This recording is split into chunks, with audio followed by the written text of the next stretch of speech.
Whenever you're doing anything, you inhabit a bounded world. Now you know, like for example, you're sitting here in this lecture, there's things you are paying attention to and things you're not. If I took most of you out of this room right now and asked you definitively what color the rug was, you wouldn't know, or what color your chair was, for example, or what the person next to you was wearing, unless that person happens to be your husband or your wife.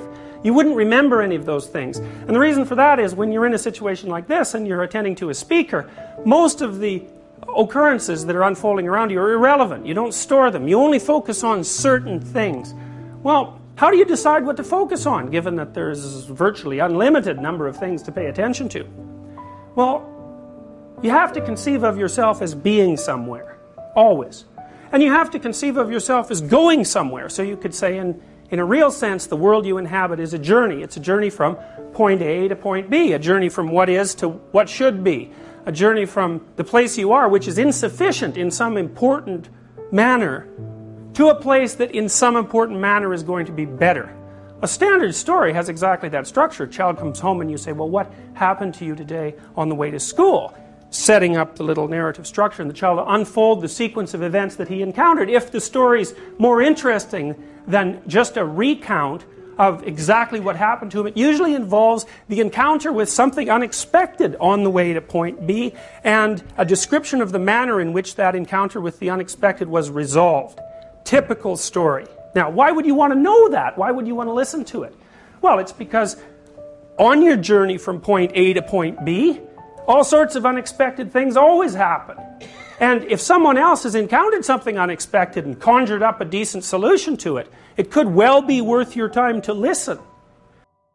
Maybe there's a pattern to encountering unexpected things. Maybe there's a proper way to encounter the unexpected. Maybe it's the case that in our collective wisdom as human beings, we've gathered up representations of ways to encounter the unexpected that we put forth in our stories.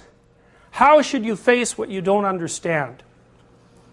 Children are really, really dependent on order, right? I mean, and the reason for that is that their realm of competence is rather restricted. So they don't like to see things messed up. So little kids, for example, they're not happy with you if you play a game with them and then mess around with the rules of the game. They don't like that at all. They think that that's immoral activity, to shake up the structure of the game.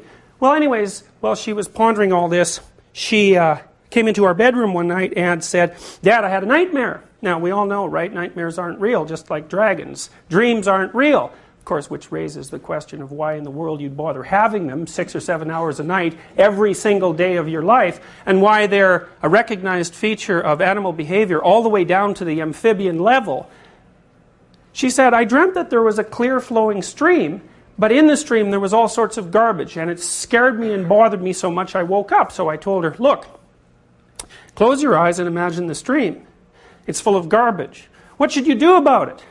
She said, well, I should take the garbage out of the stream. I said, all right, so picture the stream, picture yourself cleaning the garbage out of it. She calmed down and went back to sleep. Why? Well, because dreams concentrate on threat. We know that. They present threats to you, threats you haven't been able to deal with well. There's a part of your brain that tracks threats, and it's not really all that smart in some ways. All it does is say, look, here's a problem. And it's waiting for the rest of your brain to conjure up some solution to that problem. And if it doesn't conjure up a solution, then it just presents the problem over and over and over and over and over. So people who have post-traumatic stress disorder, for example, who've been really upset by their contact with something unexpected, dream about the same tragedy forever until they solve it. And they solve it by facing it and living it over and over. Voluntarily. So you might think right off the bat from listening to that little story that suggesting to your 4-year-old daughter who's just had a nightmare that her fears aren't real and that the dream representation of them isn't real because it's not tangible like a table might not really be the best approach to the problem.